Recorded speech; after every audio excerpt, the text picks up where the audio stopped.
Então, vamos ao nosso outro exemplo, que eu fiz questão de deixar um vídeo para vocês.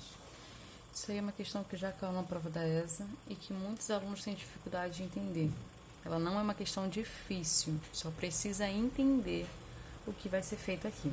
Então, vamos lá.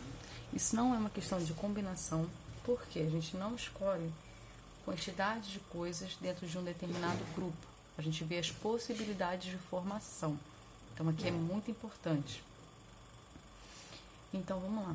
Colocando-se em ordem alfabética, os anagramas da palavra fuzil, que posição ocupará o anagrama Ziluf? Então, preste atenção que ele pediu para você colocar em ordem alfabética. Então, destaquei ele para vocês, ó. Ordem alfabética da palavra fuzil, ele quer a posição. Lembra quando fala de anagrama?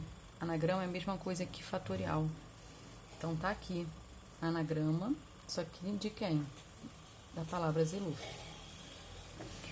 Vamos pensar da seguinte forma: trabalhar com letra, às vezes o aluno tem muita dificuldade de enxergar exatamente a posição. Então, o que eu acho mais fácil? Trabalhar com número, para que vocês possam entender melhor. Vamos entender um pouco a questão. Se eu perguntasse para você assim, qual é a posição do número 100?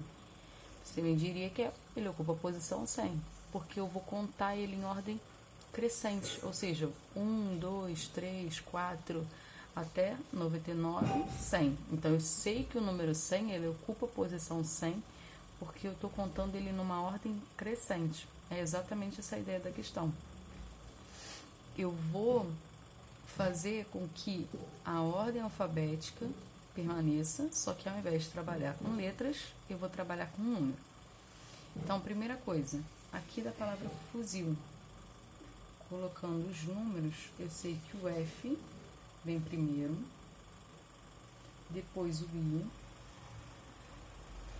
depois o L, depois o U e por último o Z. Agora, a palavra Ziluf, ela vai ocupar que posição? Quando eu olho para o Z, posição 5. Quando eu olho para o I, é a posição 2.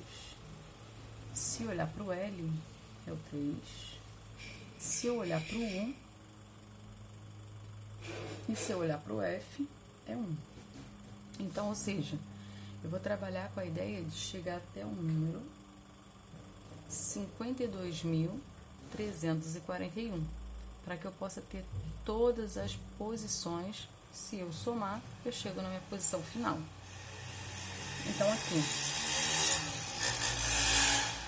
desculpa o barulho. Como a gente tem 5 letras, então eu vou colocar 5 tracinhos. Agora preste atenção, a gente vai começar a olhar as casas.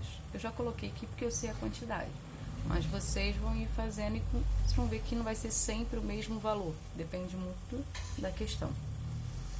Então, o que a gente tem aqui primeiro? Primeira coisa importante, a gente vai olhar sempre a primeira casa, tá? Então, estou olhando ali para o número 5. Só que, para eu chegar no número 52.341, eu posso formar números com 10 mil, com 20 mil, com 30 mil e com 40 mil, que são menores. Então, essa é a minha ideia primeiro. Fazer todas as possibilidades possíveis com os números menores até chegar onde eu quero. E no final eu somo todos os resultados. Olhando aqui para a primeira casa. Antes do 5, eu tenho de 1 a 4 para escolher. Então, eu vou escolher começar com 1.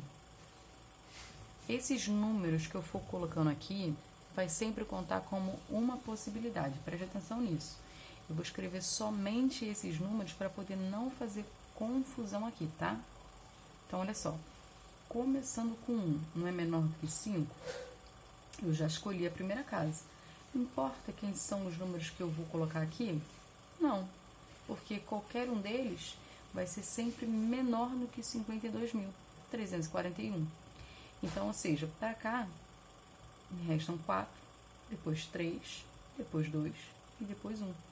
Então, essas casas vazias, sempre que ficar, eu vou representar com fatorial, ou seja, isso aqui seria igual a 4 fatorial. Só que antes do 5, ainda tem a possibilidade de começar com 2, que também não importa o que vai acontecer com as casas, porque qualquer número formado começando com 2, eu já sei que vai ser menor que 52.341. Como não importa, sobraram 4 casas, represento com 4 fatorial. Depois, começando com o 3, que ainda é menor do que o 5. Sobraram 4 casas, 4 fatorial. Depois, começando com 4. Também não importa, 4 fatorial. Agora, começando com o número 5. Tá vendo que aqui eu tô colocando em ordem crescente? Vai representar a ordem alfabética. É a mesma coisa. Então, ou seja, quando alcançou o número 5, que é a posição que eu quero, o que você vai fazer? Você vai esquecer o número 5 e agora vai começar a olhar para o número 2. Só que preste atenção, um erro que vocês cometem, que é ir para a linha de baixo, que é fazer o 5 com 2 aqui embaixo. Só que eu não posso botar isso aqui representando como 4 fatorial, porque dependendo do número que acontecer na segunda casa, vai interferir na minha resposta. Ou seja, tá vendo? A primeira casa, em ordem crescente, fazendo de 1 até 5. Quando atinge o número que eu quero, eu olho para a posição do lado. Agora, eu tenho que escolher o menor do que o 2. Só tem o 1 para escolher. Ou seja, agora eu estou formando números com 51.000. Importa o que vai acontecer com esses 3? Não. Já que não importa, eu represento como sendo fatorial. Então, aqui fica 3 fatorial. Agora, eu vou fazer o 5. Agora, só dá para ser o 2, tá vendo? Porque antes dele, só tem o 1. Chegou no número 2. Chegou no número que você quer, você para e agora vai para o número do lado. Lembra de continuar, tá? Aqui, ó. Antes do 3, eu tenho o número 1.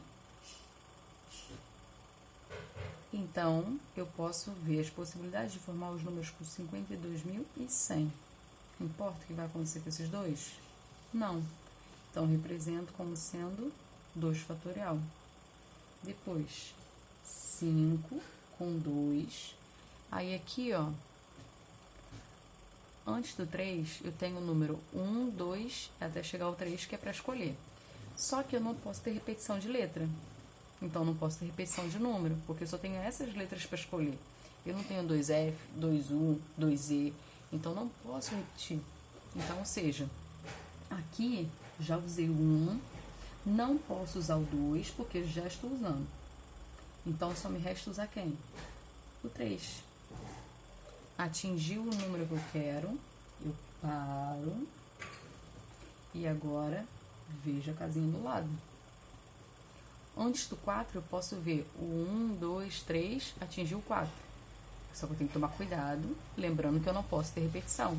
Ou seja, então aqui no 4, posso usar o 1 porque não tem repetição. Sobrou uma casa, um fatorial. Agora, 5 com 2 com 3. Aqui, depois do 1, eu deveria usar o 2, mas eu não posso porque eu já estou usando. Depois do 2, eu deveria usar o 3, mas também não posso porque eu já estou usando. Então, só pode ser quem? O 4. Só que 4 também já é o número que você quer. Então, você para e olha para a casinha do lado, que só vai te restar o número 1 para escolher. Como não tem casa nenhuma sobrando, eu represento isso aqui com sendo 0 fatorial. Agora é só eu somar as minhas respostas. Vai ficar assim: 4 vezes 4 fatorial, mais 3 fatorial, mais 2 fatorial, mais 1 fatorial e mais 0 fatorial. E agora a gente só resolve. 4 fatorial vai dar 24. 3 fatorial vai dar 6. 2 fatorial vai dar 2. 1 fatorial vai dar 1. Lembrando que 0 fatorial é sempre 1. 4 vezes 24, 96. 6 mais 2, 8. Mais 2, 10. Somando tudo isso, 106, que é a minha resposta, letra D.